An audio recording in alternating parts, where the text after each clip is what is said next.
Thank you very much, Dr. Lee, for your remarks. I think we all certainly appreciated also the introduction of the ambassador and appreciate how timely this conference is, which certainly is something that I would echo. For our first session, which brings together two prominent scholars from Korea and the United States to discuss the range of issues. Of course, we have the denuclearization issue, but also the human rights issue, the variety of issues that Ambassador Ahn raised. But our two scholars will consider the broad range of issues relating to the Korean Peninsula that are emerging right now. Just one other thing that I guess I would add regarding the timing of this conference. I suspect that the question of the Korean Peninsula and its future really is going to be probably the most important initial foreign policy issue and national security issue that the new administration is going to face.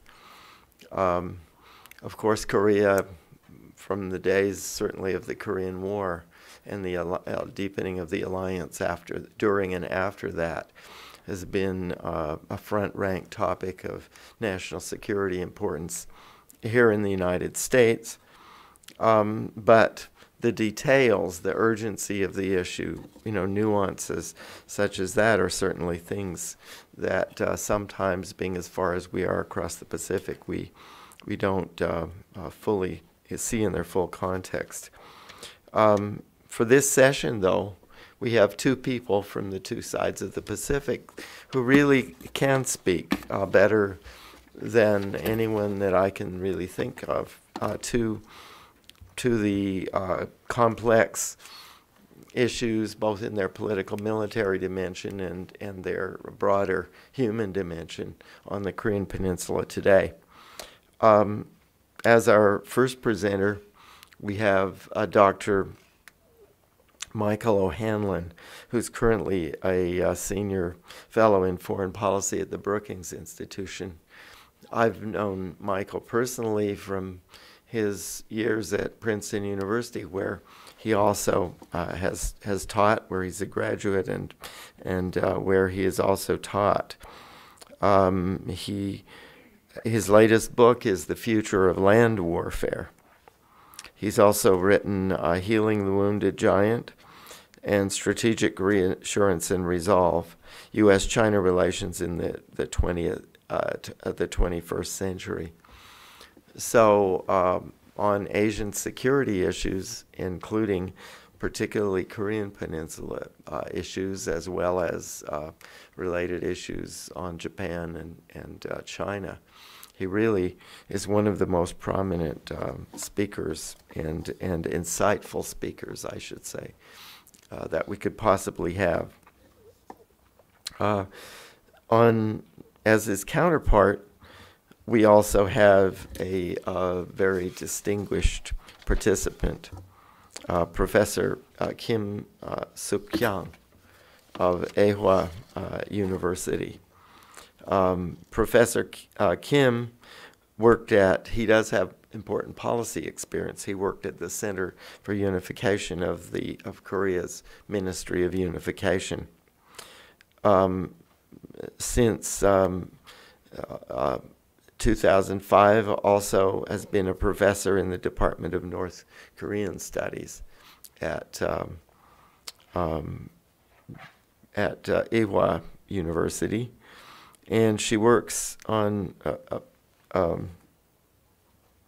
broad range of topics. Her focus, as you know, is more on the human side of developments in Korea. But she's recently published People from Hyeryong, North Korea, Let Others Know Their Own Stories about refugees from the North, a study on the consumption trend patterns in North Korea, and a variety of other important publications. So I think we have a very distinguished panel, a group, a dialogue, really. And I invite our participants to come forward. Thank you very much.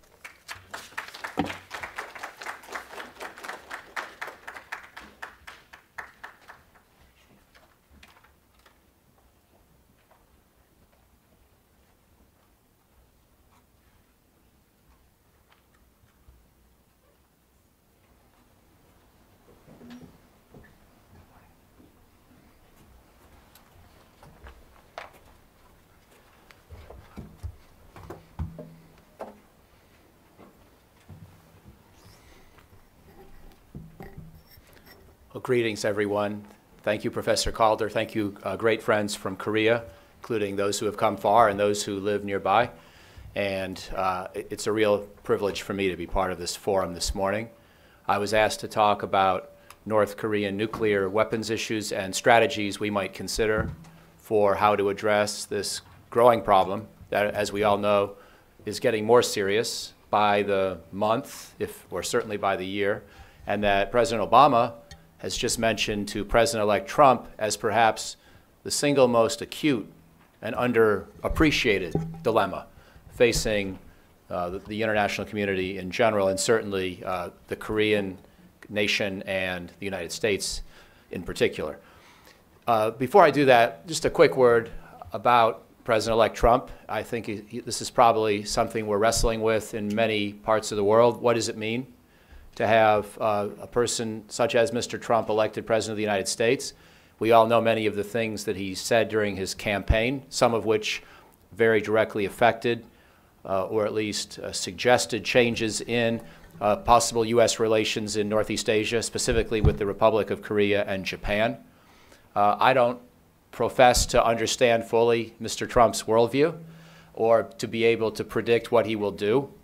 But on a day when we've just learned that retired General Jim Mattis has been chosen as the nominee for Secretary of Defense, and that will lead to some debate in the United States, I think one thing we can hope for is that this can be interpreted as a symbol or sign of some degree of continuity in security policy.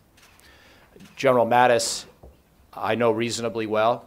He's certainly one of the most distinguished generals of his generation. You may have heard some of the endearing nicknames that he has been given over the years, such as Mad Dog Mattis, and he certainly is known as a great warfighter. Marines love him, and they often appreciate his blunt talk.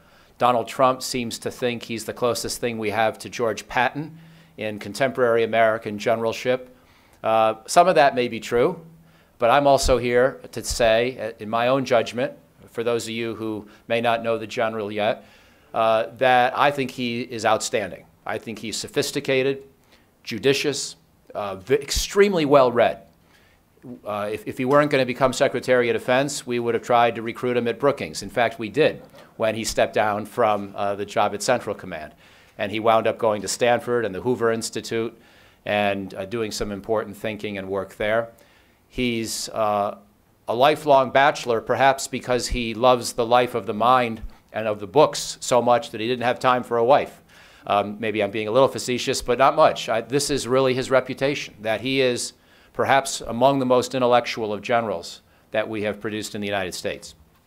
And so I find this encouraging. I also find encouraging that President-elect Trump is talking with people such as Governor Romney and General Petraeus about a possible Secretary of State job. Of course, Trump would be the boss of all these people, so it's not as if they get to tell him what to do. But presumably, Mr. Trump is not going to name these sorts of people only to then do something so extreme that they wind up resigning in the first few months of their time in office. And, for example, breaking security alliances with ongoing partners would be so extreme that I would expect that it would lead to the resignations of some of the very people that we're seeing discussed or nominated for Mr. Trump's administration. So I'm trying to be slightly reassuring here this morning. I know many of you have been thinking hard about Trump already, and I'm not the first person to offer my own particular impressions of where he may go. But on a day when we have seen General Mattis selected, I think we should be encouraged that whatever else may happen in American foreign policy, the security alliances with key partners will not necessarily be fundamentally affected. I think the United States ROK alliance will remain strong. I don't have as clear of a sense yet of the U.S.-Korea free trade agreement and what could happen there. And I actually think that Mr. Trump may be willing to be a bit more disruptive on economic issues than he's likely to be on security issues. My hope would be that as he thinks through the economic options available to him, that he will focus more on those types of policies that are forward-looking, rather than trying to undo all of the things that already exist. I don't know if that will be the case. I hope that will be the case. I'll give you an example, and this, of course, is something that Professor Calder and many of you study and understand better than I, but I'll just mention one idea that one of my colleagues at Brookings has recently written about. David Dollar, who's an economist who spent a lot of time in China, is friendly with many in China, but also recognizes that the U.S.-China economic relationship needs some work. And while he does not necessarily agree with Mr. Trump's proposal to designate China a currency manipulator or to impose a 45% tariff on all goods coming from the PRC, he does believe that there are some inequalities and some areas of unfairness in the current U.S.-China economic relationship, and that perhaps something relatively significant, like a temporary ban on Chinese state-owned companies purchasing major assets in the United States, that may be a good idea to consider. And that would be a prohibition that could last until the United States and its companies gained greater market access inside of China. On these kinds of issues, we're going to need your guidance, because if there's one ally that we have that understands China, it's the Republic of Korea. And personally, I am always grateful when I see the potential for tension in the U.S.-China relationship to know that we have a friend like you.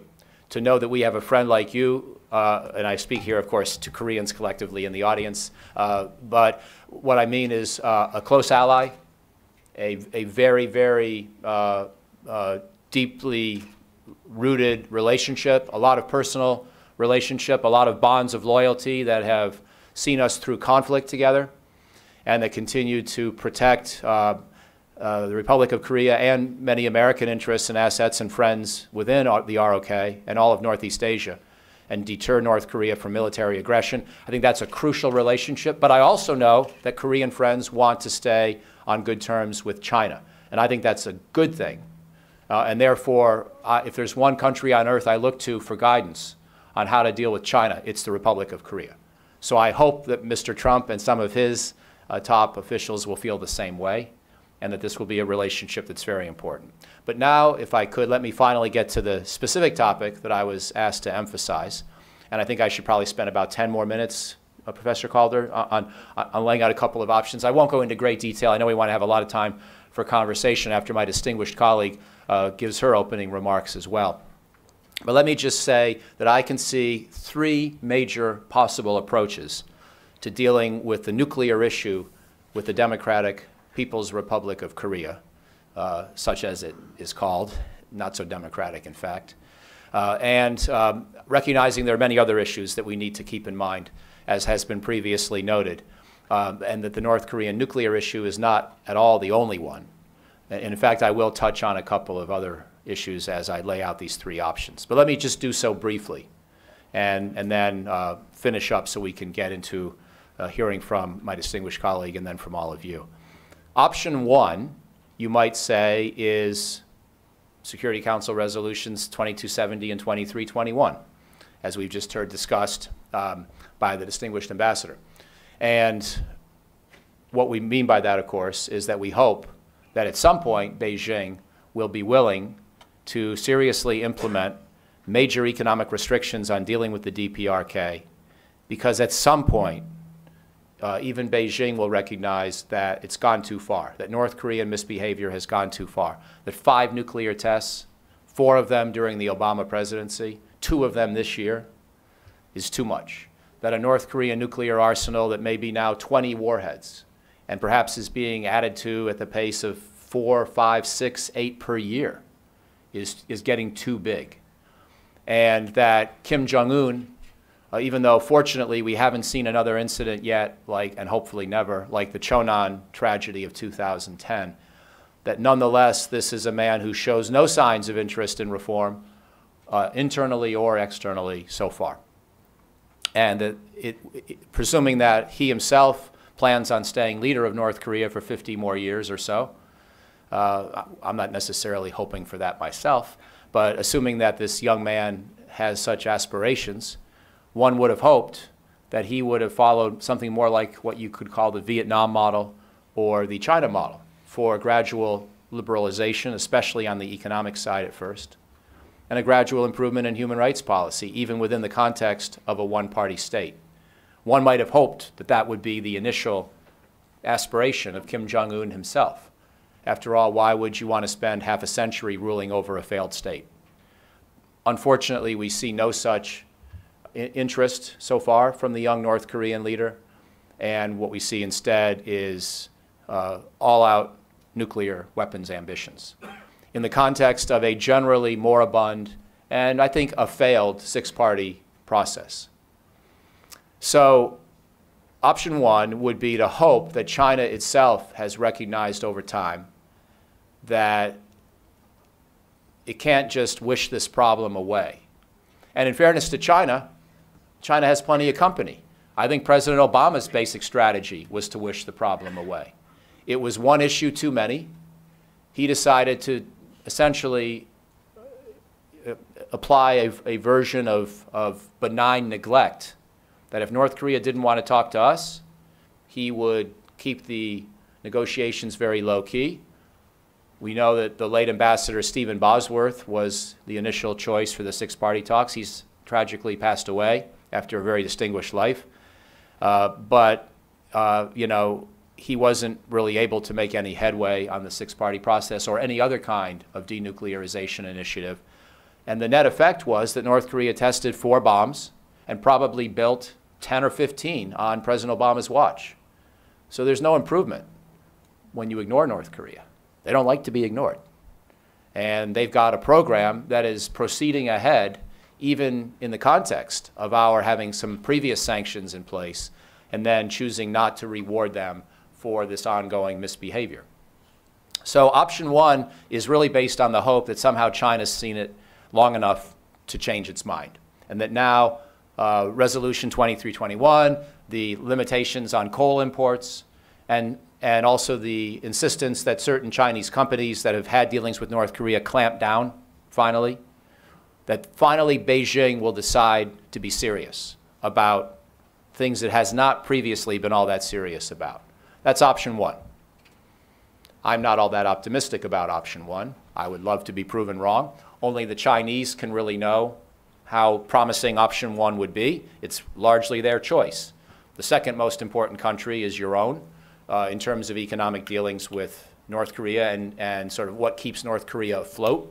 So I suppose that South Koreans could also clamp down more, but you've already clamped down a fair amount, I think it's fair to say. And so I think it really largely falls back now on China.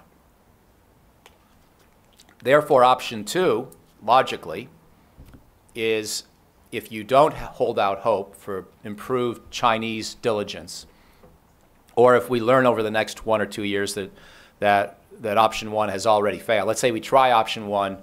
Implicitly, it's just a continuation of what we're already doing, hoping the Chinese will change their approach, but they don't change their approach. That brings us to option two, and option two is to try to change the calculus of Chinese decision makers. And the way to do this is, frankly, to start to treat certain parts of the Chinese economy the way we treated the Iranian economy, in the effort to develop international pressure that would first lead to a change of government in Iran and then eventually to the possibility of negotiating a nuclear deal, which, as you know, the Obama administration then did, along with international partners in Europe and at the Security Council. And a lot of countries cooperated in this regard, and now we have the Joint Comprehensive Plan of Action. Not everyone loves the Joint Comprehensive Plan of Action. In the United States, there are very few Republicans who think it was a particularly good deal. But the basic logic of applying tough sanctions on an entire economy in order to generate political change within that country so that it would then consider a deal it previously had not considered. That model can be attempted elsewhere. Now, of course, the world cannot really afford to cut off China the way that we cut off Iran. So then the question for option 2 becomes, how do you make a serious proposal, a serious change in economic strategy that is targeted, but still serious and hard-hitting and enough to get the attention of leaders in Beijing? I think that's going to be the challenge for people who want to pursue option 2. And you could imagine applying indirect or broad sanctions against any company that had had dealings with North Korea and not complied with UN Security Council resolutions. But even that might not really be enough, because the Chinese firms are pretty good at hiding their identity or camouflaging themselves or changing their name. And so we might have to actually target sectors of the Chinese economy more generally, even at the risk of imposing penalties on certain companies that are not directly at fault, and even at the risk of angering the central government of Beijing. This will be a high-risk strategy, but it's essentially now being proposed by a number of American scholars, including my friend at Brookings, Evans Revere, and Kurt Campbell, and others have suggested we need to more broadly pressure China. And the only way to do it is not just through diplomacy and not just through these extremely specific punitive actions, but through a much broader willingness, even at the risk of taking on certain companies in China that are not completely guilty, and even at the risk of upsetting U.S.-China relations more generally, and perhaps even ROK-China relations. So option 2 is, again, I'm being brief, partly because I want to hear from you, because these strategies only work if the United States and the ROK are completely locked in arms together. And then the goal with option 2, again, would of course be to get back on track towards denuclearization talks. Option 3 has a more pragmatic approach, if you will, because now that we see the North Koreans probably with 1 to 2 dozen weapons and 5 tests and a declaration that they will always be a nuclear weapon state, an unwillingness to consider the idea of denuclearization, now that we're at that point, is it realistic to insist on denuclearization of North Korea as a precondition, to insist on the goal of denuclearization as a precondition for talks? Maybe denuclearization needs to be the long-term aspiration, but no longer the immediate precondition. And maybe it should not even be the goal of the first negotiated accord. Maybe what we need is a freeze. And I think this may be more achievable. Maybe North Korea is open to considering the possibility that 15 or 20 warheads is enough. Maybe they can miniaturize some of them well enough to threaten Seoul or Tokyo or perhaps even the United States. Maybe that's enough, especially if there is an inducement that certain sanctions would be lifted, that certain humanitarian aid could be resumed at greater levels than currently is the case, that some of the South Korean economic collaboration, that special industrial zones or tourism exchanges could be resumed at a higher level than right now is the case. In other words, we could imagine limited sanctions relief and limited aid in exchange for a verifiable freeze on both nuclear weapons and ballistic missile activities. Now, in the United States, this would be politically difficult because a lot of people will say this is appeasement. You're essentially lowering your goal for North Korea, and you're allowing them to yet again use the same nuclear program that they were already committed to eliminate and already rewarded for eliminating, to extract yet another round of concessions and not even have to give up their weapons program along the way. So politically, it would be very hard. However, I think there are at least a couple of arguments that could be offered in its defense. First of all, denuclearization is nice to talk about, but it's becoming a pipe dream. It's becoming a fantasy. And we can pound our chests and say that's our only goal and the only acceptable outcome all we want to. Doesn't make it so. Doesn't make it happen. So empirical reality is one counter-argument to those who would say that this kind of policy is appeasement. Another counter-argument would be if we bring into the discussion a freeze on ballistic missiles, then we have lowered our standards in a sense on the nuclear side, but we have added a demand on the ballistic missile side. And the freeze would have to apply to both. And to the North Koreans who would object, we would simply say, you're the ones who used to agree to denuclearization as a realistic goal. That was the presumption in the agreed framework, for example. And so if you're now going to go back on your word about that, there has to be some other kind of a mechanism so that this is a viable path forward for all of us. And that would be the basis for starting a negotiation. Now, you might say, well, how are we going to verify this deal if it ever is reached? And I agree, that would be hard. I think there's no way the North Koreans are ever going to let Americans, and probably not even you, our South Korean friends, into their nuclear sites to see where they enrich uranium. I don't think that's realistic. Because if we go there, there's too high of a chance that we could figure out where that site was and be able to bomb it. So I think the North Koreans, therefore, will not accept the United States or even the ROK as the inspection teams. And we're going to have to probably ask our Chinese or Russian friends, or maybe Geneva and the IAEA or Vienna for help, and hope that they do a good job without the direct ability to verify ourselves. That may have to be part of the deal if we really want a deal. So that would be the third option. And frankly, I think I lean towards favoring the third option. Now, one last point and I'll be done. Within all of this, regardless of whether you like option 1, option 2, option 3, or maybe you have an option 4 in mind that we'll get to in the discussion, whichever one you might choose, there's a separate policy variable, which is what kind of a vision do we offer North Korea now about where we could go if and when they ever comply with these kinds of demands and agreements.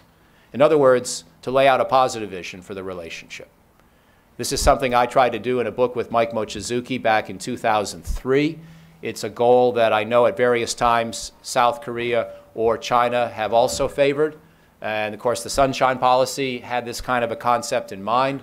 Some of the Perry process with the agreed framework had this kind, after the agreed framework, had this kind of concept in mind.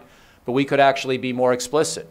And we could talk about the kind of economic aid packages that could be possible if and when North Korea is willing to accept this sort of a deal.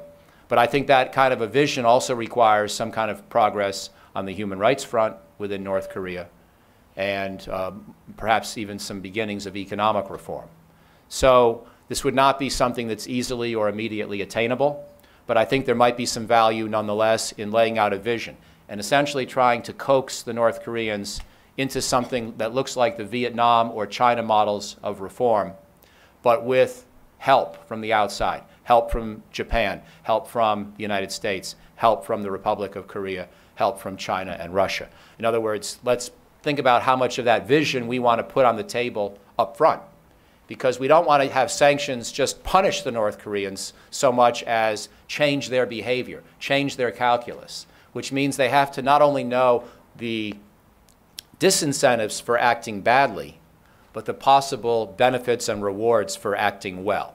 And so I tend to think that's a part of the conversation we need to make a little more explicit instead of leaving it very implicit, as is generally the case today. So with that, I will conclude. Look forward, my friend, to your remarks and then to the discussion. Thank you.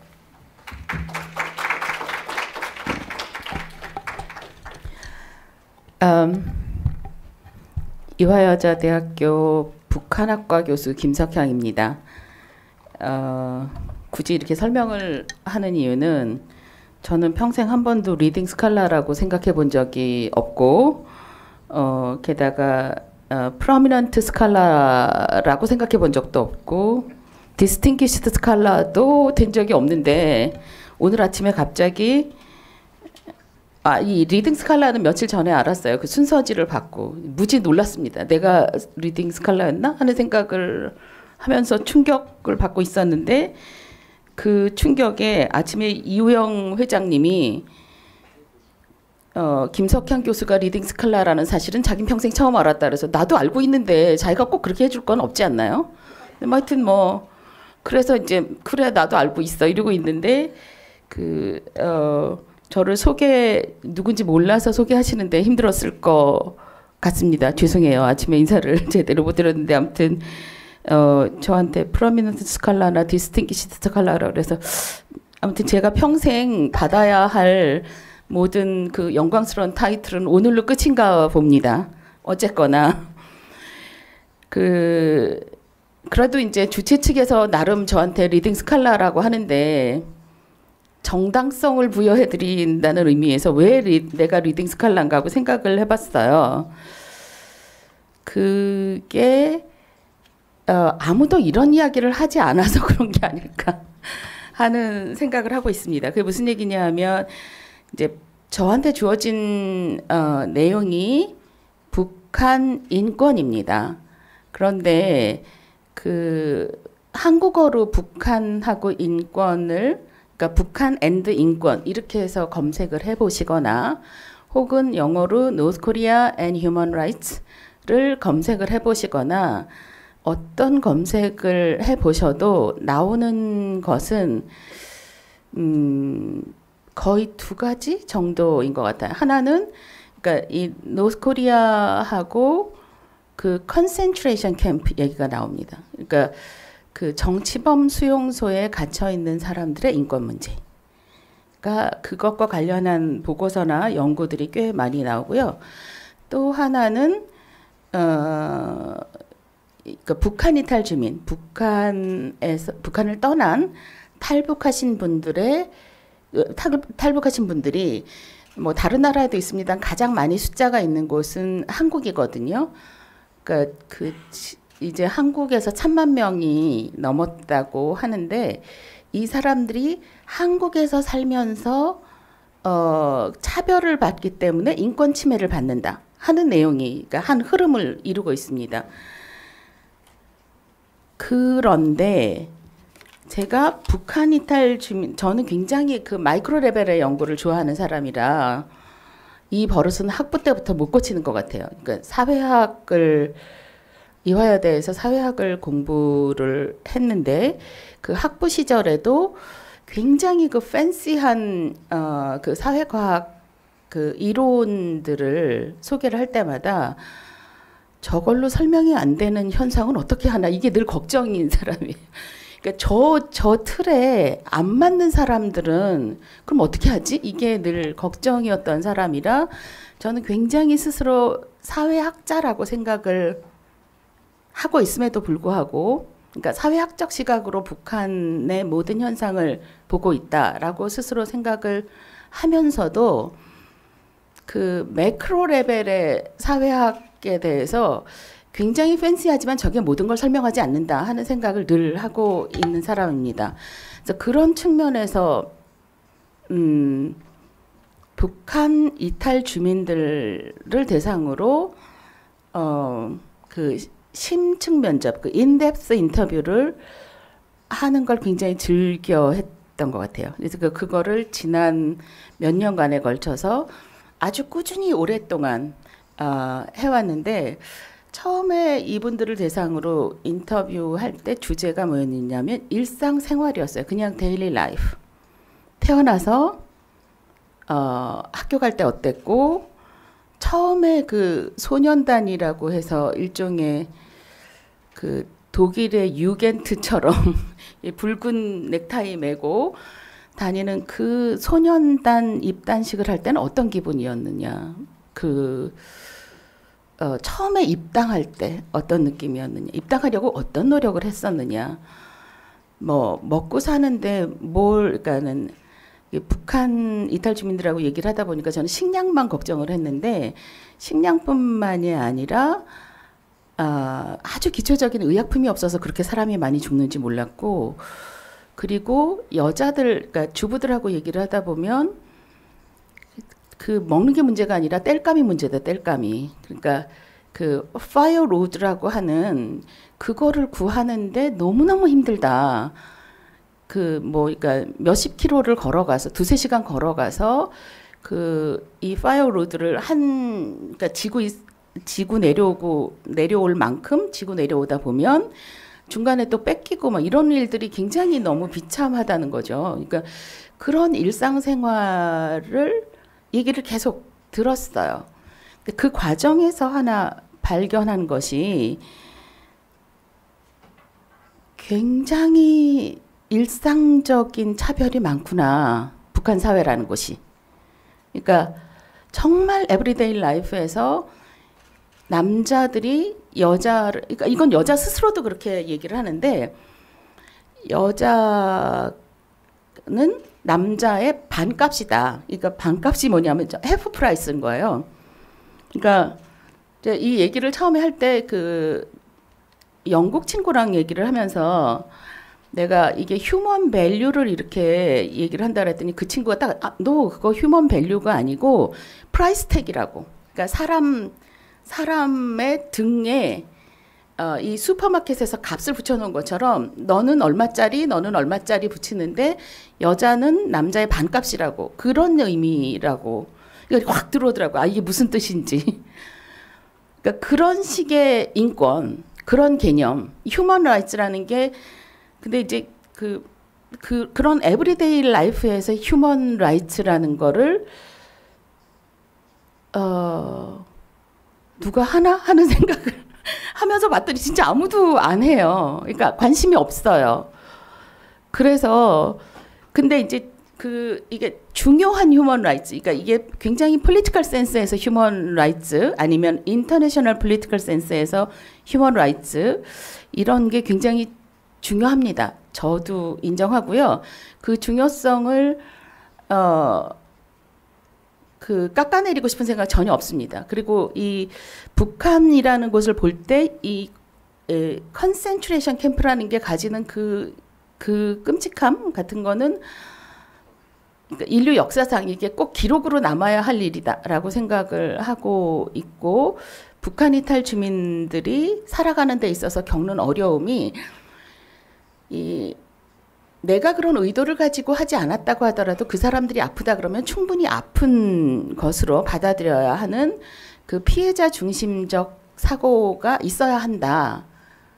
그거 저도 인정합니다. 그래서 그런 부분들을 충분히 받아들여야 되는데, 문제는 북한이라는 곳이 2,400만 혹은 2,500만 사이에 어느 정도의 인구가 사는 곳입니다. 이 사람들이 에브리데이 라이프에서 그 남자가 여자를 대하는 것, 그리고 여자가 또 다른 여자를 대하는 것, 여자가 남자를 대하는 것, 또 장애가 없는 사람이 장애를 가지는 대하는 태도, 성분이 좋은 사람, 그러니까 이 북한 사회가 북한 나름의 카스트 시스템을 가지고 있잖아요. 그래서 성분이 좋은 사람들과 성분이 나쁜 사람들을 구분을 해놓는데, 그 성분이 좋은 사람들이 성분을 나쁜 사람을 대하는 태도, 또 성분이 나쁜 사람이 성분이 좋은 사람을 대하는 태도에 대한 관찰이, 세밀한 관찰이 없으면 이 사람들의, 그러니까 왜냐하면 그 사람들하고 우리가 살아야 되거든요. 저는 한국인이고 또 한국인일 뿐만 아니라 이산가족 2세대입니다. 그래서 북한에서 지금 현재 오늘 일어나고 있는 그 일이 완전히 남의 일이 아니에요. 나한테는. 내 일인 거죠. 그래서 그 내 일이라는 입장에서 보면 북한에 사는 사람 혹은 북한 이탈 주민이 손님이 아니라, 그러니까 며칠 동안 우리 집에 왔는데 잠깐 동안 내가 눈 딱 감고 3일만 꼭 참다가 보낼 손님이면 뭔 짓을 하든 간에 그냥 상관없이 보내고 말겠는데, 손님이 아니라 같이 살아야 되는, 통일로 가는 과정에서 혹은 통일 이후에 같이 살아야 되거든요. 에브리데이 라이프를 해야 하는데, 그런 사람들이 그 입에서 매일매일 하는 말이 10살짜리 꼬마 남자애가 어디서 여자가 이런 얘기를 하다가 저한테 딱 잡혀가지고 거의 이렇게 반쯤 죽었어요. 눈에서 레이저 광선을 쫙 쏟아내면서 내가 너 그딴 식으로 하면 여기서 살기 힘들다. 얘는 왜 힘든지 그런 걸 처음 봤거든요. 그러니까 이걸 어떻게 알려줄 것인가를 고민하는데, 그 어떻게 알려줄 것인가 전에 도대체 무슨 일이 있었는지를 알아야 내가 뭘 어떻게 알려주든가 말든가를 하니까 그래서 그런 내용을 찾기 시작했습니다. 그런 내용을 조금씩 논문으로 이거 논문으로 쓴다는 게 굉장히 어려운데 왜냐하면 일단 이 피어 리뷰 과정에서 다 떨어져요. 논문으로 인정하지 않습니다. 이런 건 안 중요하다고 생각하거든요.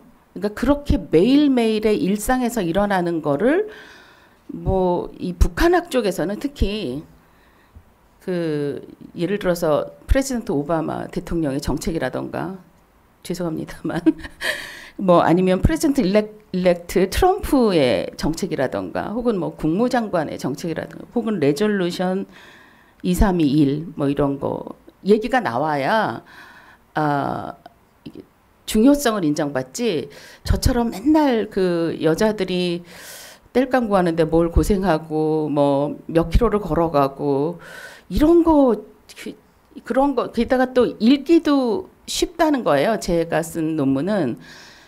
그래서 이게 논문으로 인정받기 어렵습니다. 무지 많이 떨어졌어요.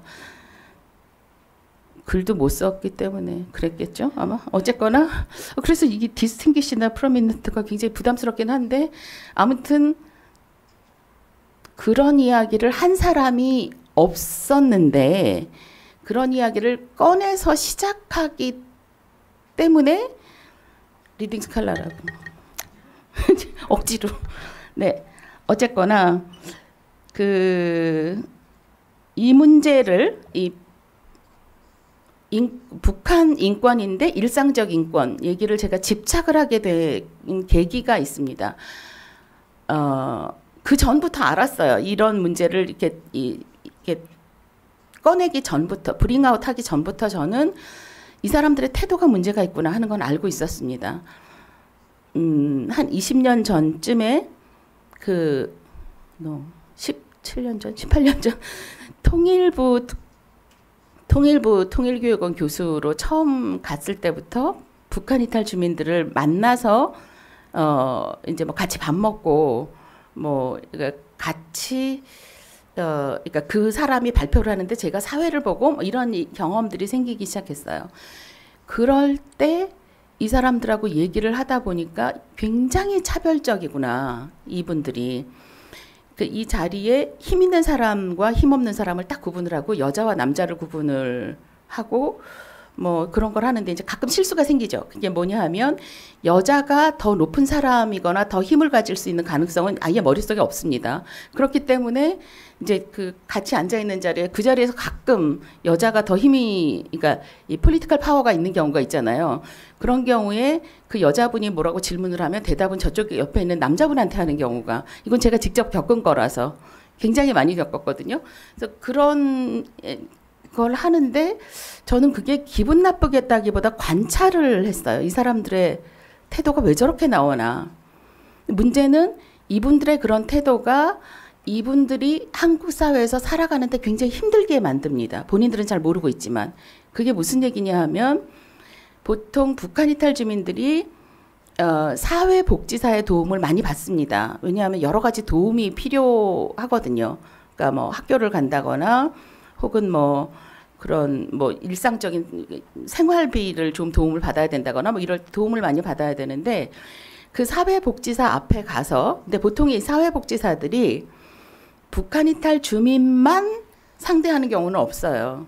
그러니까 이분들은 결혼 이주 여성 그러니까 그 한국 남성이랑 결혼한 그 외국 여성들도 도와줘야 하고 장애를 가진 분들도 도와줘야 하고 뭐 아무튼 여러 가지 그 긴급 구호 상황에 놓인 분들도 도와줘야 하고 그러니까 할 일이 많거든요. 근데 이제 그런 분들 앞에 가서 나 이런저런 내가 북한 이탈 주민인데 이런저런 일로 날 도와달라라고 얘기를 하는데 마침 옆에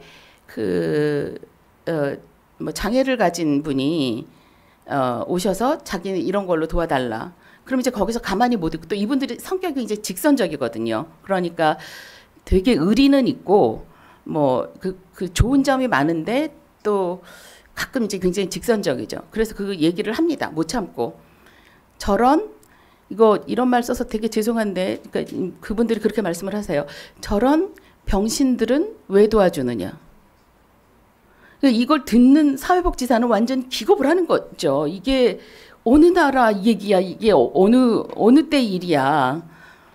왜 저렇게 말을 함부로 해요? 이런 생각을 가지고 있습니다. 물론 이분들은 클라이언트 오리엔티드 돼 있고 그래서 그 사람들한테 바로 뭐라고 하진 않아요. 다만 이제 표정 관리가 약간 잘 안 되고 그리고 이제 속으로 생각을 하죠. 두고 보자 어디.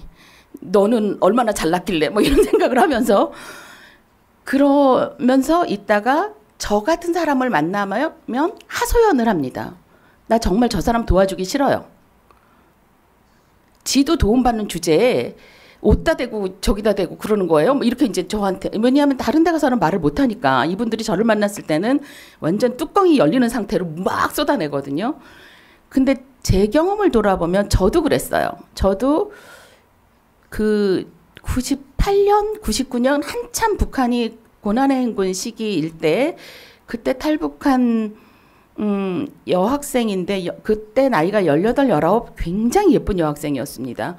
말도 되게 예쁘게 하고 사고방식도 굉장히 건전했는데 이 여학생을 제가 인터뷰를 하는데 이 사람한테 예를 들어서 거기 장애인들은 어떻게 살아요? 평양에 장애인 못 살게 한다면서요. 뭐 이런 식의 얘기를 내가 물어봤어요. 그랬더니 여학생이 뭐라고 하느냐면 그 병신들이요. 이렇게 저한테. 저는 알고 있었어요. 이분들이 그렇게 그런 말을 하는 게 이상하지 않은 세상에서 살고 있었고 그 탈북한 지 얼마 안 됐기 때문에 그 언어 습관이 그대로 나온다는 사실을 알고 있었어요. 그럼에도 불구하고 내가 얼굴 표정이 관리가 안 되는 거죠. 뭐 어떻게 해야 될지 잘 모르겠더라고요. 그 진짜 잠깐 멈췄어요, 얘기를. 근데 이 똑똑한 여학생은 분위기상 뭔가 잘못돼 있다는 건 알았어요. 뭔지를 모르는 거예요. 이유가 뭔지는 모릅니다. 그런데 지금은 한 20년 정도 지났기 때문에 내가 그 인터뷰가 다 끝나면 그러니까 왜 그렇게 말을 하면 안 되는지를 차분하게 설명해 줄 수 있을 정도의 내공을 쌓았어요. 그때는 그걸 못했습니다. 말이 안 나가서. 그러니까 진짜로 말이 안 나가더라고요. 그래서 시작했어요. 그래서 북한 안에 일상적인 그 차별 관행 혹은 그 일상적인 인권 문제를 일단 내가 알아야 되겠다. 내가 알아야 설명을 하지. 그래서 저는 국제정치적이거나 뭐 이렇게 그 한 사회를 구원하는 그런 거대한 꿈은 저한테 어울리지도 않고 사실은 잘 모릅니다. 그거보다는 내 눈앞에 있는 북한 이탈 주민 한 사람 한 사람이 중요했어요. 저 사람이 대학을 가려고 할 때, 저 사람이 어떤 도움을 얻고자 할 때, 혹은 대학교에 갔는데 그 같은 대학에 있는 친구들하고 잘 지내야 하는데 이런 차별적인 관행을 쏟아내면 아무도 안 놀아줘요. 우리가 물론 트럼프 대통령, 그러니까 프레지던트 일렉트 트럼프 때문에 폴리티컬 코렉트니스에 대해서 상당히 의혹을 저게 뭐 유용한가? 이제 저걸 확 버리는 게 더 낫지 않을까 하는 생각을 하면서 살게 되었으나 그럼에도 불구하고 아직 대다수 사람들한테는 이 폴리티컬 코렉트니스라는 게 이 사람의 행동이나 말을 하는 데 있어서 굉장히 중요하고 그게 일상적 사회생활을 하는 데 있어서 굉장히 무게감을 지니고 있거든요.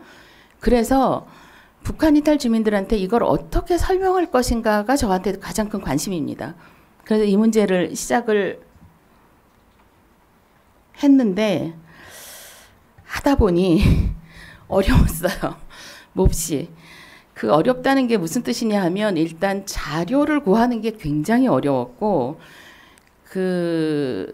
기껏 자료를 구해서 그 자료를 구한다는 게 뭐냐 하면 북한 당국이 발행한 신문이나 잡지에서 그러니까 조각조각 정보를 찾아내서 끼워 맞춰 놓는 거가 하나의 방법이고 또 하나는 북한 이탈 주민들을 대상으로 예를 들어서 이렇게 그러니까 차별이 있나요? 이렇게 물어보면 없다 그래요.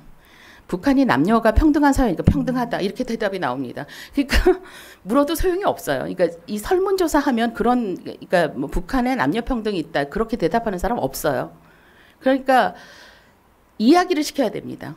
이제 오라고 해서 이제 양해를 구하고 그 다음에 당신 살아온 얘기를 해봐요.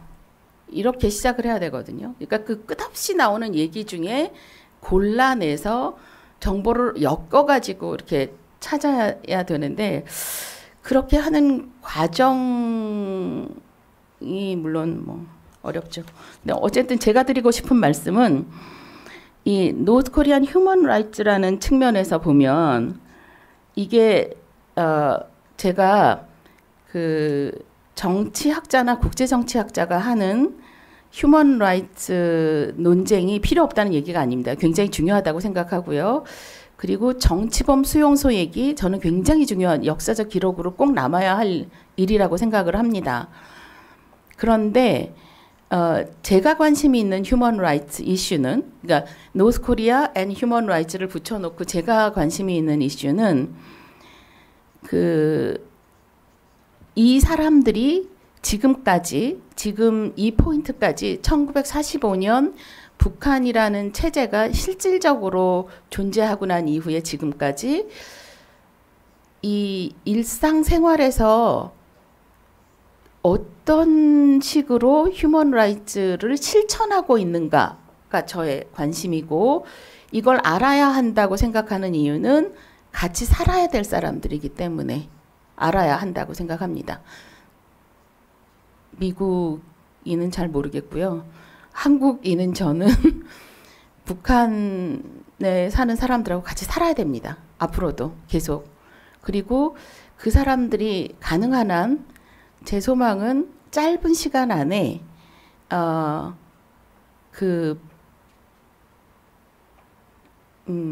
자신의 일상적 인권을 누리면서 사는 세상이 왔으면 좋겠습니다. 그렇게 만들었으면 좋겠는데 그걸 하기 위해서 인권이라는 말을 안 쓰면서 하거든요. 이분들이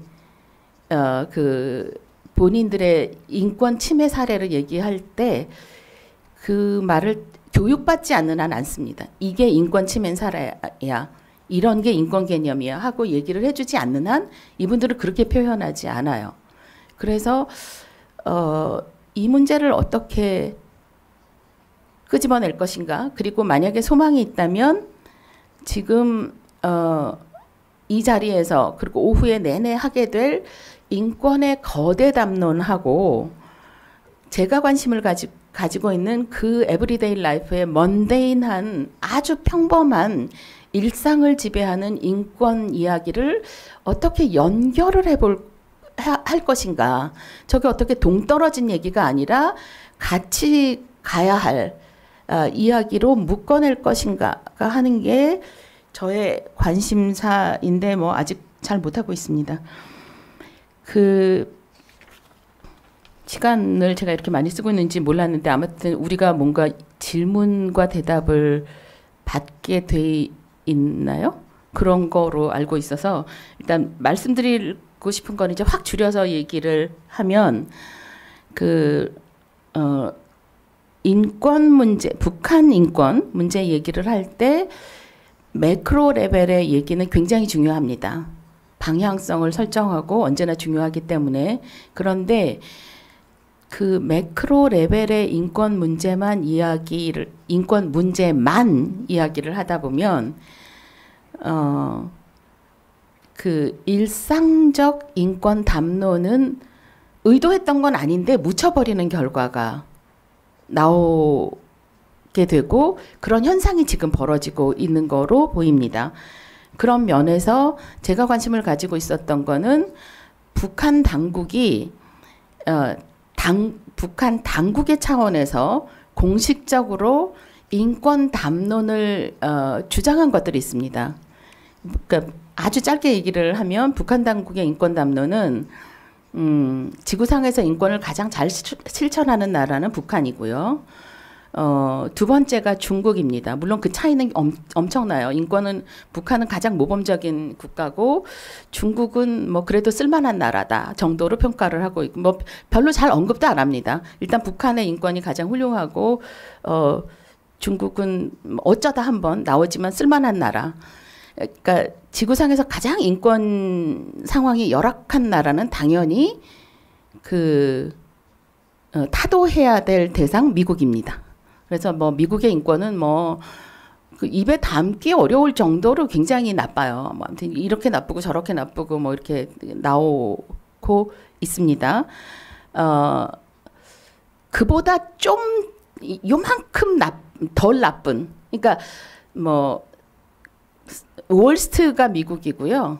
세컨 월스트 정도 되는 나라가 아마 한국이라고 생각합니다. 그래서 대비되죠. 북한이 베스트, 세컨 베스트 중국, 월스트 미국, 세컨 월스트 한국 이렇게 해서 쫙 나눠집니다. 그 다음에 다른 나라에서 인권이 어떻게 되는지 사실 별 관심이 없어요. 거의 안 나와요. 숫자가. 이걸 제가 숫자로 세봤더니 안 나오더라고요. 그래서 인권 문제가 중요하나 북한 당국이 이게 인권 문제를 안 중요하다고 생각하는 게 아닙니다. 중요한데 그렇게 자주 언급하지는 않아요. 최근 들어서 조금씩 언급하기 시작하는 건 아마도 뭐 UNHCR의 활동이라든가 뭐 이런 것 때문에 이제 거기 반박하느라고 얘기를 하는 것 같고요. 그 공식 담론 빼고 북한의 공식 담론을 빼고 그 일상적으로 북한 주민들이 어떤 경험을 했는지를 조사를 해보면 제가 굉장히 재미있는 사실을 발견을 했는데 북한 주민 그러니까 북한에서 예를 들어서 소년 단원의 권리와 의무, 조선노동당원의 권리와 의무 그렇게 물어봤어요. 저는 북한 이탈 주민들한테 권리와 의무 제가 그렇게 읽었거든요. 분명히. 그래서 그렇게 물어봤는데 이분들은 의무와 권리 이렇게 대답을 하고 있었더라고요. 그걸 몰랐어요. 저는. 그러니까 한 사람을 인터뷰할 때 4시간, 3시간을 인터뷰하면서 그 사실을 인지를 못하고 있다가 나중에 녹취해 놓은 거를 풀어봤더니 저는 권리와 의무라고 계속 얘기를 하고 북한에서 오신 북한 이탈 주민들은 이분들은 계속 의무와 권리라고 얘기를 하고 있어서 깜짝 놀라서 제가 다시 찾아봤습니다. 조선 소년단원의 의무와 권리로 돼 있더라고요.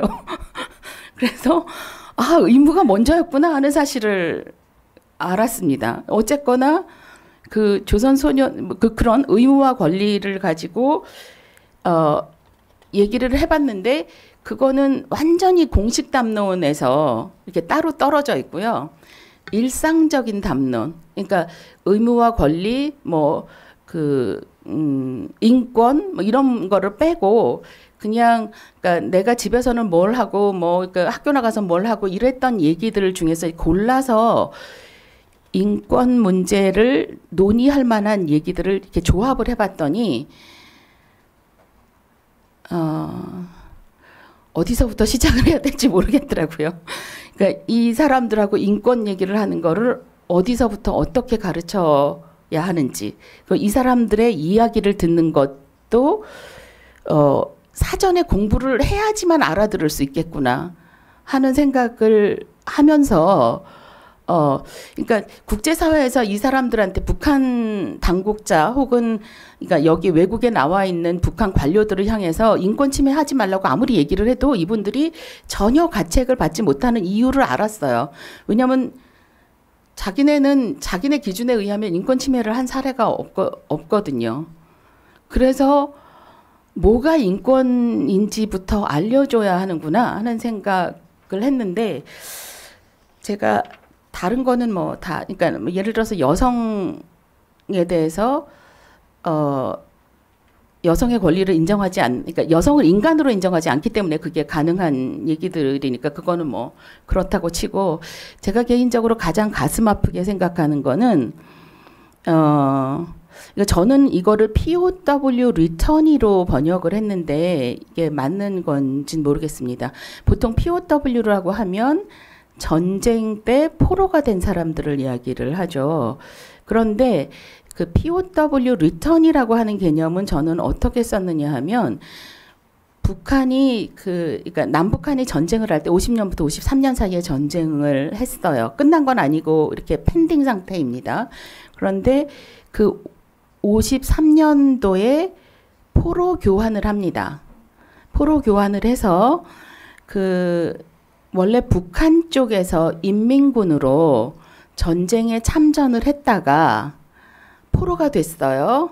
그리고 이 포로가 된 사람들이 나중에 53년 7월 27일에 이 전쟁을 일시적으로 멈추기로 하고, 그러니까 포로 교환을 합니다. 그래서 북한으로 돌아가고, 당연히 그러니까 한국 쪽에 그 국군으로 참전을 했다가 포로가 되신 분들도 그때 포로 교환을 합니다. 그렇게 돌아가신 분이 포로 교환을 통해서 한국의 거제도에 잡혀 있다가 다시 북한으로 돌아가신 분들이 거의 10만 명 정도에 달하는데, 이분들이 북한에서, 그러니까 분명히 북한 쪽에 군인으로, 그러니까 북한군으로 참전을 해서 북한을 위해서 희생하셨던 분들인데, 이분들이 돌아가고 난 이후에 한국 쪽에서 참전해서 포로가 된 사람보다 더 나쁜 대우를 받아요. 북한에서. 그분들의 자손들도 그렇습니다. 그래서 이분들의 인권 문제를 세월이 굉장히 많이 지나긴 했지만 이걸 조직적으로 논의를 해야 될 때가 되지 않았나 하는, 너무 늦었죠. 그렇지만 better than nothing. 그러니까 최소한 논의를 시작해야 될 때가 많이 지났지만 그래도 안 하는 것보다는 훨씬 낫다라는 생각을 하고 있고, 이런 식의 일상적인, 한 사람이 태어나서 교육을 받고 성인이 돼서 그 사회의 구성원으로 살아가는 동안 지속적으로 차별을 받는 거죠. 그 POW 리터니의 자녀라는 이유만으로. 그 차별이 얼마나 뼛속 깊이 구석구석 채워져 있는지를 적어도 한국인들은 지구상 어디를 가서 살건 간에 역사적 기록으로라도 남겨야 하지 않을까 하는 생각이 들고, 한국인이 아닌 지구상에 사는 다른 분들은 그러니까 동료인 인류의 기록으로서 이런 사실이 있었다는 걸 기억을 해줘야 하지 않을까 하는 생각을 하면서 일단 여기서 저는 마치고 뭔가 질문과 대답을 해야 되는 시간을 드려야 하는 것 같아서 여기서 마무리하도록 하겠습니다.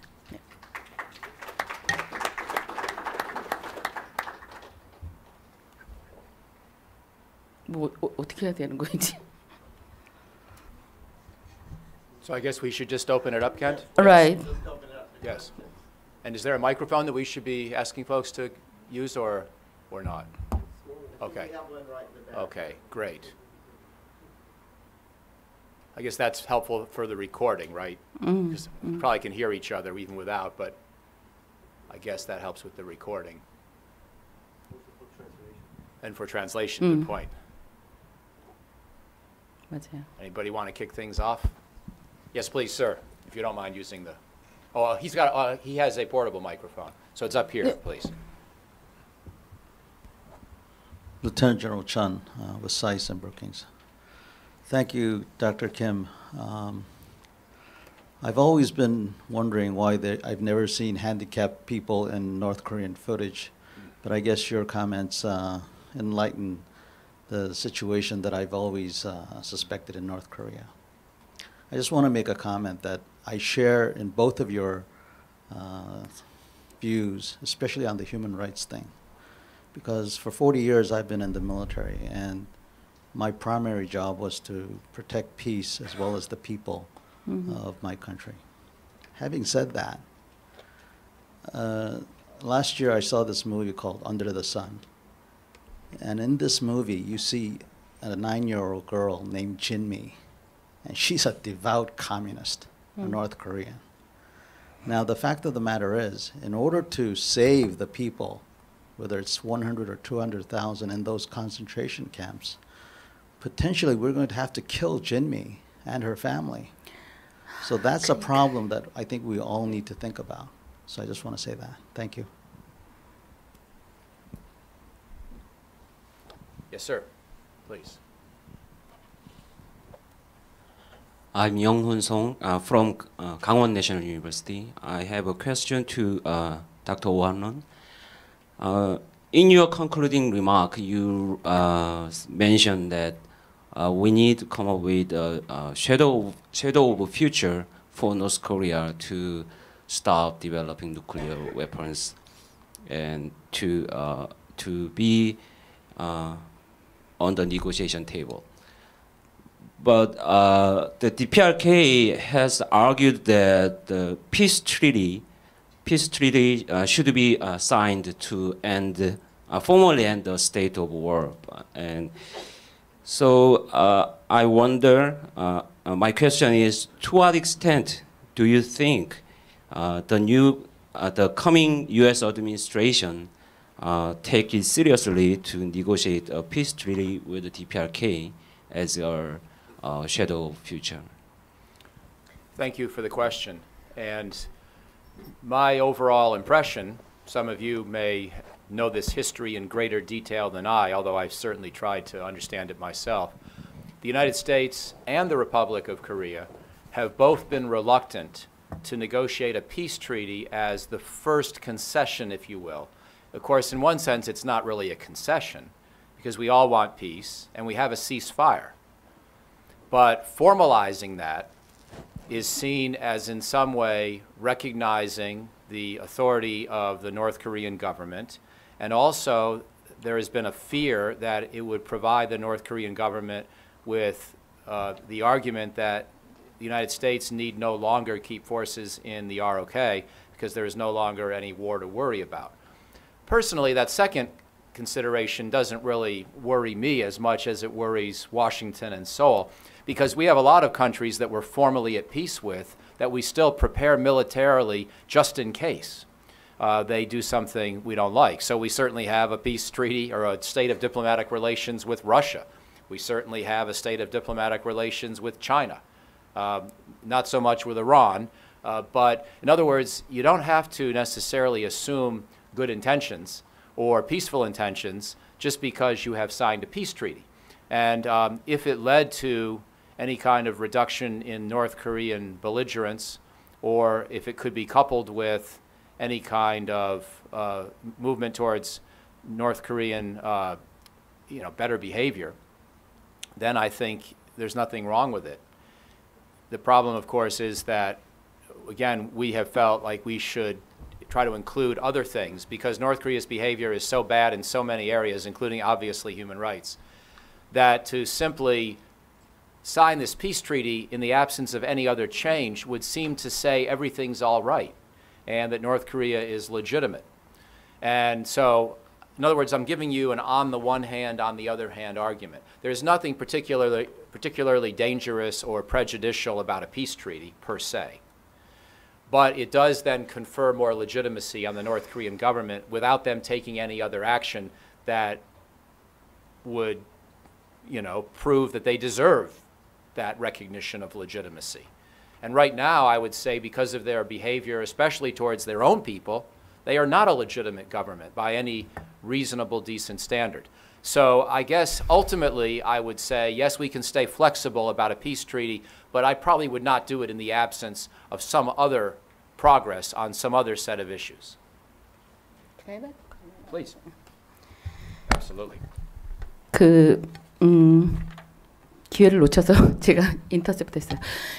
전윤범 장군님이 말씀하신 영화를 여러분이 다 보셨는지 모르겠습니다. 근데 이게 Under the Sun이라는 제목이고 한국에서는 태양 아래라는 제목으로 여러 곳에서 상영을 했으니까 아마 기회가 있을 수도 있는데 거기에 나오는 9살짜리 진미라는 여학생의 이야기를 러시아 감독이 이제 원래는 북한을 찬양하려는 목적으로 북한은 아마 받아들였을 것 같아요. 그래서 했는데 이제 그 진미라는 학생이 어떻게 고생을 하고 있는지를 보셨으면 그 비탈리 감독이 왜 이 영화를 냈는지도 이해가 되고 또 한편으로는 진미는 어떻게 될 것인가 그리고 진미의 부모는 어떻게 될 것인가 하는 게 걱정이 안 될 수가 없습니다. 더군다나 그 진미와 진미의 부모를 뺀 제가 제일 걱정이 된 사람들은 누구였느냐 하면 그 영화에 나오는 진미와 진미의 가족을 이렇게 디렉트하는 남자가 있어요. 그러니까는 뭐 하루 종일 촬영을 하면서 마치 새로운 거 하는 것처럼 하는데 시계를 보면 아침부터 저녁까지 계속 한 장면, 밥 먹는 장면을 촬영하게 그거를 계속 디렉트를 하는 그 공산당 핵심 요원이 나오거든요. 그 사람은 어떻게 될까 하는 게 저는 사실 굉장히 걱정이었습니다. 굳이 이 얘기를 제가 이렇게 말씀을 드리고 싶었던 건 뭐냐면 북한 주민의 일상생활 문제를 가지고 논문을 쓰는 저한테는 이게 굉장히 일상적인 고민입니다. 그래서 저는 대부분의 경우에 포기해요. 논문을 쓰는 걸 포기합니다. 그런 재미있는, 그러니까 이건 학술적으로 기록이 되어야 한다고 생각하는 것들을 나중에 언젠가 기회가 오면 나한테 이런 걸 써서 퍼블리시 할 수 있는 기회가 주어질까 하는 생각을 하면서 그냥 기록으로만 남겨둡니다. 그렇기는 한데 저는 또 그 비탈리 감독의 입장이 이해가 안 되는 건 아니었어요. 그래서 전인범 장군님 말씀하실 때 진미는 어떻게 될까 하고 진미의 부모는 어떻게 될까 걱정하실 때 그게 이렇게 확 와닿았어요. 저게 저한테는 너무나 일상적인 고민이라서 저는 오히려 진미하고 진미의 부모는 살아남을 것 같습니다. 왜냐하면 그렇게 눈에 띄는 사람은 잘 안 죽여요. 그리고 잘 평양에서 밖으로 잘 안 내보냅니다. 문제는 그 영화에 등장했던 수많은 사람들은 분명히 알게 모르게 다양한 형태로 불이익을 받았을 것이고 그 진미의 가족한테 계속해서 디렉트를 했던 그 남자분은 아마 그 다음날 그 영화가 개봉된 다음날 짐 싸서 평양 밖으로 쫓겨났을 것 같다는 온 가족이 쫓겨났을 것 같다는 생각을 합니다. 절대적인 답은 없는데 그 이런 문제로 어디까지를 해야 될까가 저한테는 굉장히 절실한 일상적 고민이어서 그 전 장군님 말씀해 주실 때 저게 이렇게 탁 와닿았어요. 저걸 어떻게 해야 되지? 그러니까 그 학자적 욕심 같은 건 저도 있는 것 같아요. 이거를 조금 더 그러니까 그 그래픽하게 묘사하고 싶다. 이 사실을 알려주고 싶다. 이 사실을 아카데미컬리 이렇게 기록으로 남겼으면 좋겠다 하는 생각과 그 한 사람의 이 라이프 트레트닝 이벤트, 그러니까 그 자기도 모르는 사이에 어디선가 이게 글이 돼서 자기의 생을 위협하는 일을 내가 할 자격이 있나 나한테 하는 생각 사이에서 저는 매일매일을 고민하기 때문에 장군님 말씀하시는 게 그냥 지나가지지 않았어요.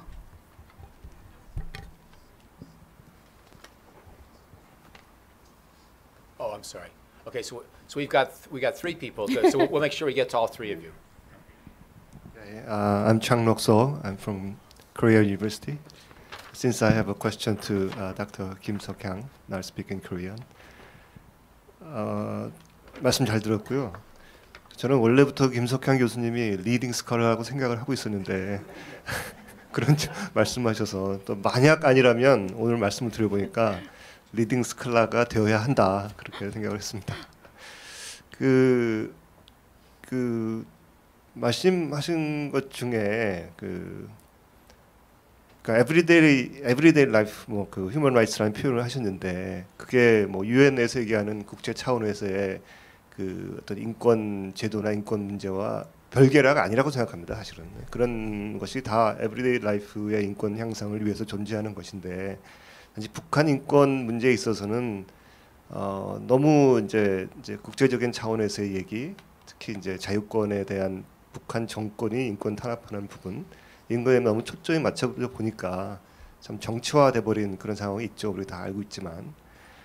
그런데 사실 저도 많이 생각을 공유하는데요. 제가 저는 북한 인권을 하고 국제적 차원에서 그런 글을 쓰는 사람 입장에서 진짜 너무 좀 괴리가 있다라는 생각도 하는데, 결국은 그런 북한 주민들의 인권 의식, 그러니까 여성 차별이라든가 아동이라든가 장애자 이런 어떤 여러 가지 의식들이 개선이 됐을 때 이제 북한 정부의 입장도 바뀔 수 있고 또 어떤 그런 정치 권리 이런 것도 변화가 생길 수 있는 건데, 사실 지금은 그런 게 전혀 되지 않고 있잖아요. 않고 있고 오히려 윗부분에서 하는 북한 인권에 대한 얘기가 오히려 악화시키는 그런 이제 상황이 돼버려서, 늘 저도 그게 우리가 이제 오후 세션에 좀 논의를 할 것 같지만 어떻게 여기서 어프로치를 해야 되냐 우리가.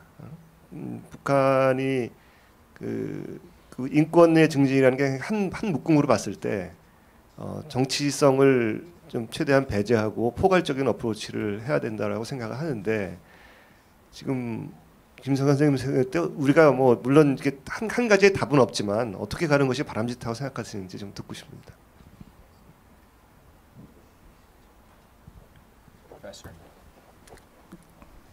먼저 답을 하는 건가요? 여기 사회자가 없어서 예. 제가 늘 굉장히 조심하는 것 중에 하나가 북한 인권 문제를 국제적으로 이렇게 제기하시는 분들한테 공격하는 거로 들릴까 봐 저는 굉장히 늘 조심스럽습니다. 그거는 아니거든요. 그리고 서창록 교수님이 말씀하시는 게 뭐가 고민인지는 저는 너무 이해가 돼요.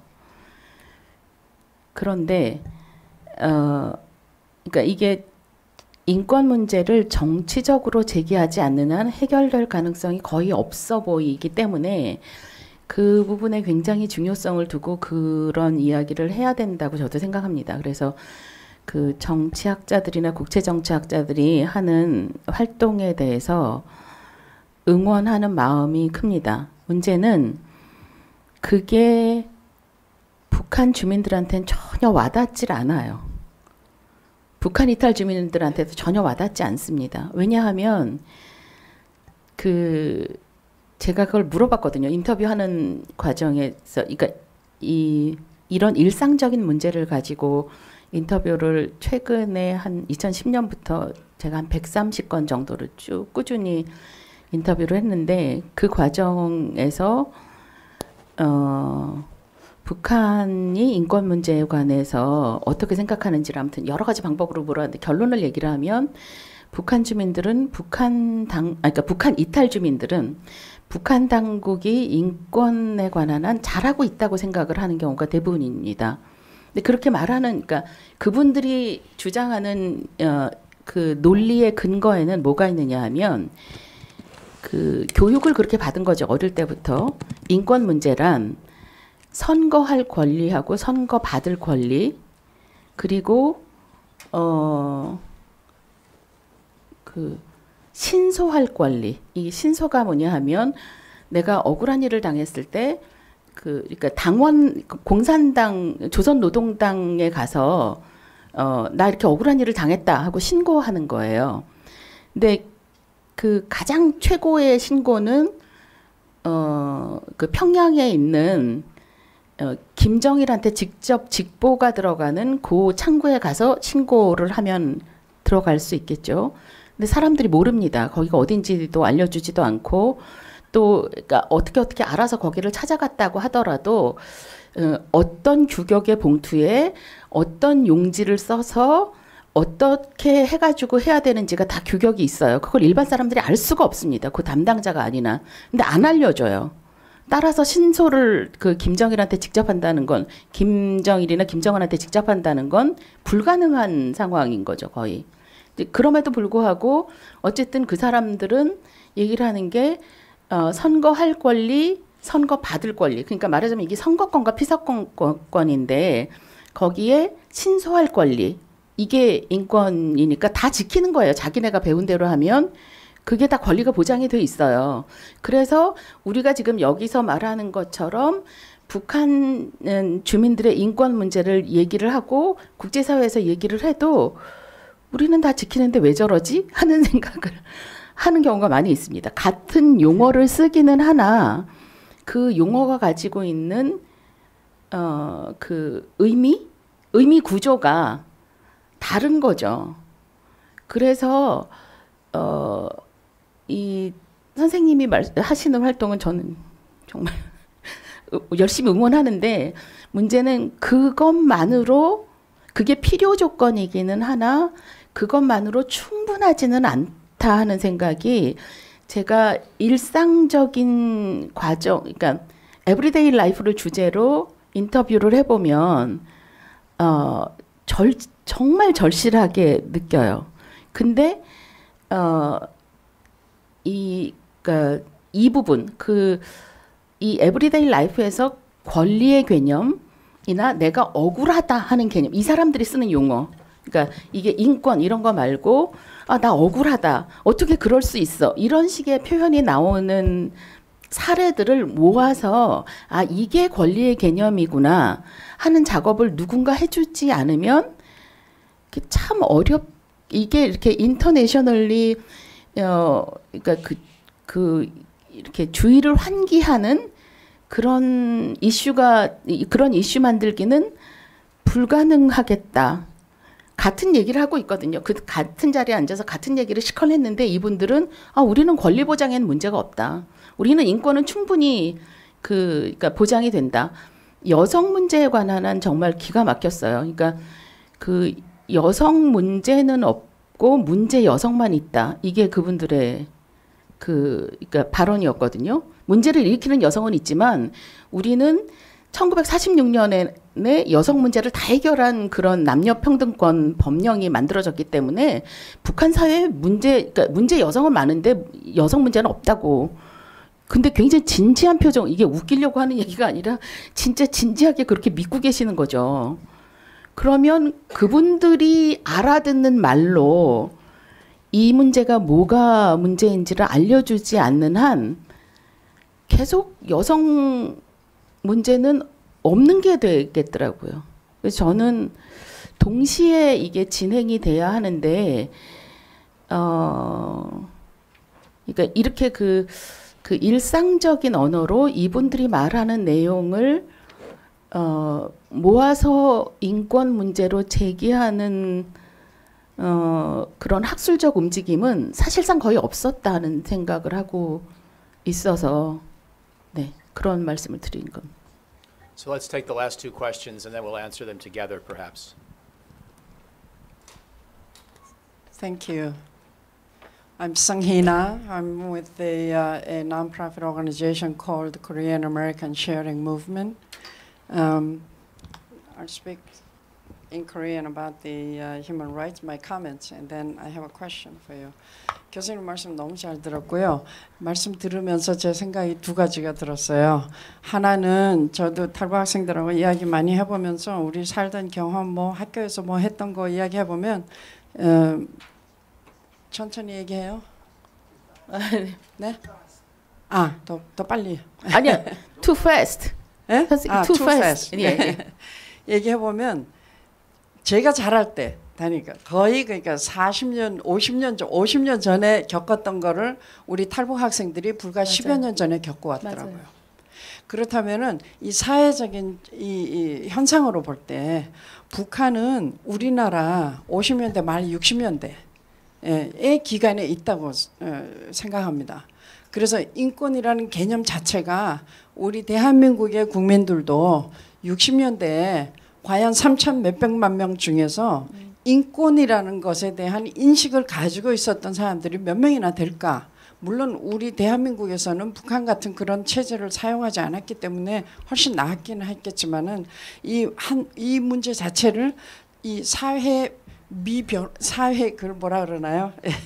lack of evolvement라는 면에서 사회 진화라는 면에서 어떻게 보면 이해할 수 있지 않을까 하나는 그렇고요. 때로 저희가 이런 개념을 가지고 이야기하면 우리는 이미 50년의 기간을 지나서 우리 한국 사회가 인권 이야기하기 시작한 거 90년대 이렇게 저는 생각하거든요. 그러면 우리가 이 탈북인들이 타임 트래블을 한 것 같은 그런 상황이란 말입니다. 지금 한국에 있는 사람들이. 그래서 그 사회 현상으로 하나 보는 게 좋지 않나 싶고 또 하나는 이거는 피할 수 없는 문제겠지만은 이 정치범 수용소나 이 고문이나 이런 그 체벌의 그 심각한 지독한 거기에 이제 초점을 맞춰서 이야기하는 것은 그것과 지금 교수님 말씀하시는 것을 템포럴 문제로 제가 볼 수 있지 않나 생각해요. 그래서 그렇게 지독한 상황에 대해서 초점 맞추는 것은 지금 당장 우리가 뭔가를 해야 된다라는 그 액션을 모티베이트 하는 데는 굉장히 필요하고 중요한 거고요. 센세이셔널라이즈 하는 데는 굉장히 필요한 일인데 그것이 후일 장기적으로 북한 사회를 이해하고 남북 통합과 북한이 국제사회로 나아가는데 북한 사람들을 이해하는 데 도움이 되느냐 그것은 아무래도 좀 각도가 다르지 않나. 그 반면에 교수님이 고민하시는 문제는 장기적으로 우리가 남북한 사회 통합이라는 면에 통일 준비라는 면 거기에서 놓고 볼 때 너무나도 중요한 문제인데 이것이 그 템포럴한 그 필요성의 차이 때문에 그 제대로 주목을 받지 못하고 있는 것이 아닌가 저는 그런 생각이 들었습니다. 그리고 제가 질문하고 싶은 것은 I have a question for you, Professor O'Hanlon or Dr. O'Hanlon.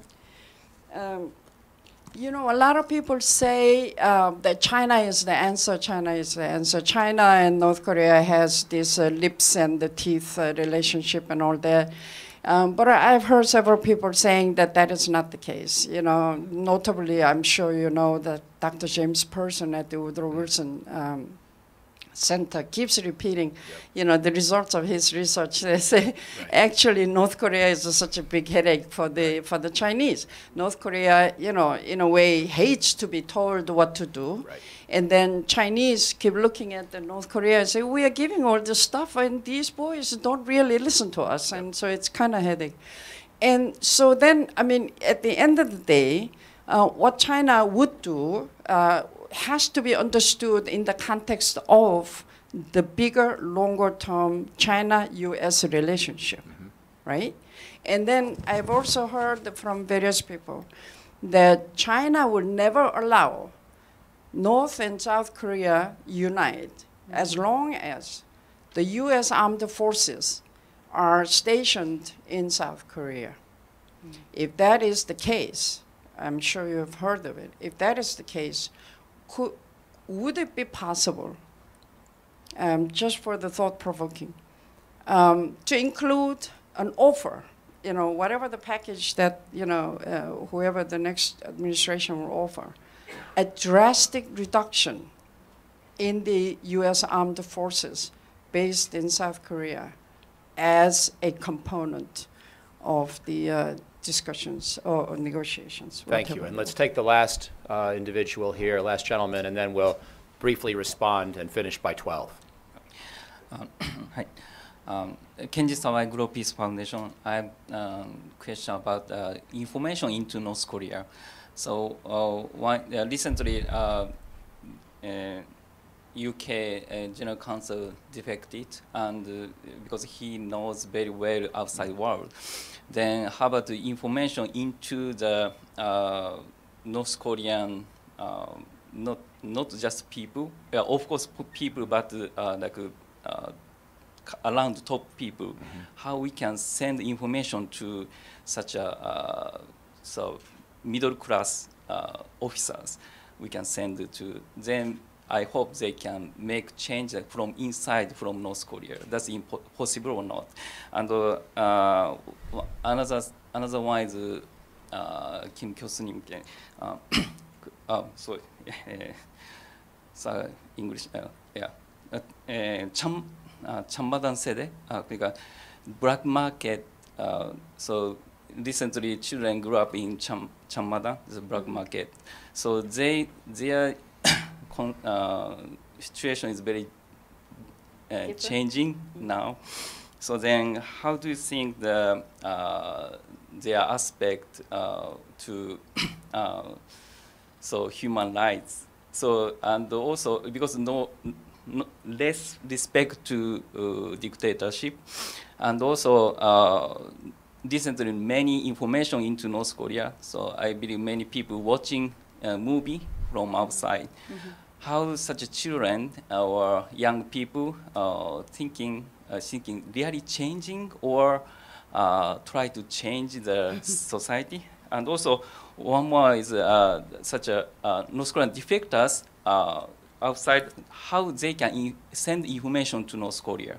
For example, in USA or Japan also many relating people there, so how they can send information. Thank you. So we have about 2 minutes each. I'll try to be consistent with that and go first, and then let the professor finish. You essentially really asked 2 questions. Let me handle each one in 1 minute.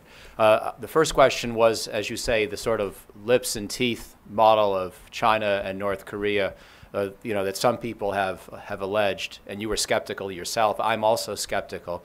I think the North Koreans are showing that they're not interested in taking advice from anyone. So I think we have to go beyond advice to think about pressure. And I hope the Chinese are coming to that conclusion themselves. It would have been nice to think that the wonderful model that China has provided of reform from within a communist system could have been something the North Koreans would wish to emulate. Unfortunately, they have not reached that conclusion. The North Koreans have not reached that conclusion. So I think it's time for pressure, which is probably a part of any of the 3 options that I mentioned. Your second question is about the long term. And yes, I agree. In fact, Professor Calder was nice to mention the book that I had done 3 years ago with Jim Steinberg, Strategic Reassurance and Resolve. And we talked about the long term. And I certainly believe that any kind of long-term U.S. military presence in a reunified Korea should be substantially scaled back. And by the way, it's only going to happen if Seoul wants it. It's only going to happen if the Korean people themselves want it. If Koreans don't want us to stay, we will leave. We've proven that historically. The Filipinos asked us to leave, and we left. The Iraqis asked us to leave, and we left. Sometimes people decide later that they want us back. That may or may not work out in the case of Korea. But my guess is that we could find a way together to construct a much more modest scale U.S. military presence south of the 38th parallel that perhaps could be a regional peacekeeping training center, for example, with Chinese and Russian and Japanese participation as well. So yes, those are the kinds of ideas that I think we can consider. 나승희 회장님 질문, 코멘트를 들으면서 이게 통역이 필요하다. 그러니까 북한 이탈 주민들 이야기를 일단 그 사람들의 관점에서 뭐라고 얘기를 하는지 먼저 해석을 해서 이거를 뭐 한국이나 미국의 그 인텔렉추얼들이 이해할 수 있는 말로 통역하는 거, 이게 필요하다. 그러니까 분명히 한국어와 조선말을 그 세종대왕이 만들어주신 글자로 서로 잘 쓰고 있는데 그 같은 단어, 그러니까 인권이라는 단어를 쓸 때 그 인권이라는 단어가 가지고 있는 그 의미 구조가 완전히 다른 거예요. 근데 아무도 그건 안 물어봅니다. 그러니까 what I'm saying by 인권 is 이렇게 설명 안 하고 그냥 인권은 어쩌고 저쩌고 이렇게 얘기를 하기 때문에 그냥 서로 같은 인권을 얘기하고 있는 줄 알지만 사실은 그 뒤에 있는 의미 구조가 굉장히 달라서 이거를 어떻게 해석을, 그러니까 어떻게 연결을 해주는지 이 작업도 중요하다고 생각해서 사실은 그러니까 그런 식의 논문을 쓰기 시작했는데, 문제는 그 개인적인 연구자로서의 어려움은 이 가치는 인정받기가 되게 어려워요. 사람들이 별로 인정을 안 합니다. 이게 중요하다고 생각하지 않아서 연구비도 잘 안 주고 그래서 잘 떨어지고 그래가지고 이거 하기는 어려운데 하는 생각이 들고 있고요. 그 말씀하신 것처럼 그러니까 지금 당장 그 굉장히 하쉬한 상태에 그런 인권 침해가 일어나고 있는 걸 보고하는 것도 중요하고, 그리고 장기적으로 그걸 하는 것도 중요한데, 문제는 그 긴급성 문제 때문에 사람들의 눈길이 이 지금 당장 일어나는 뭐 정치범 수용소에 관심이 쏠리게 돼 있어요. 그래서 사람들의 눈길이 그쪽으로 갈 수밖에 없는데, 이걸 어떻게 균형을 잡게, 왜냐하면 저는 에브리데이 라이프에서의 인권의 실천은 굉장히 중요하다고 생각을 하는 사람이라서, 근데 그게 참 호응을 받기는 어려운 게 현실적인 문제이긴 합니다.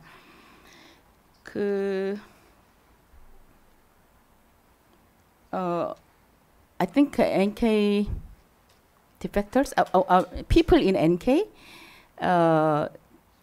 they became seriously different from the former generation, like, 장마당 세대.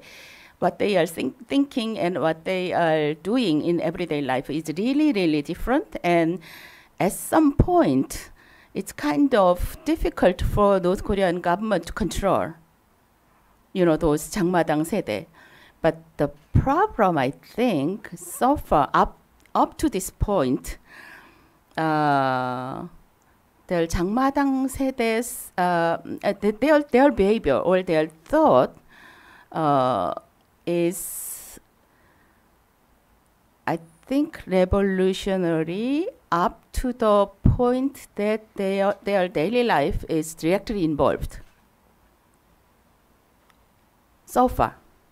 I don't know in the future, but their behavior and their way of thinking, their way of behavior is really, really revolutionary. But that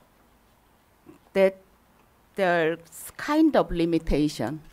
They don't think over beyond their individual life up to this point. I don't know in the future. Hopefully,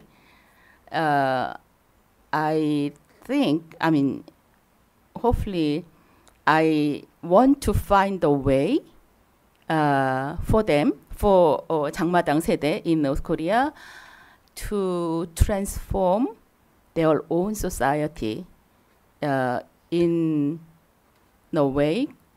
They if they want, we can find a way to cooperate from outside of North Korea. But so far, up to this point, I don't know. And the other thing, the last thing is, yeah, I know.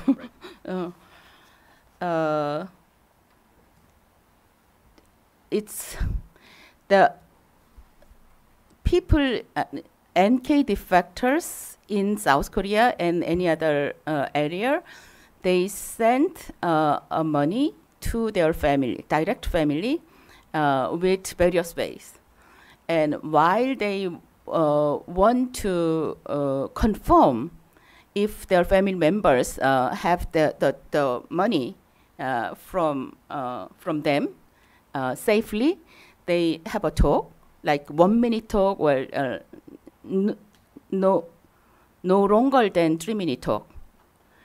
And while they are talking, over the phone, international phone, like less than 3 minutes, they somehow they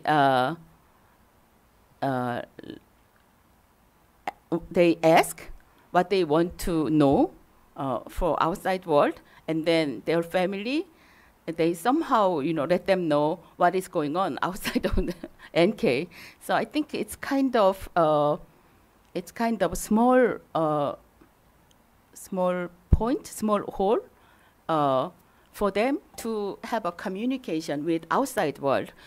It's very slow and very weak, but it's going on anyway. So we don't know the result yet, but we will see, hopefully, in the future. Thank you all.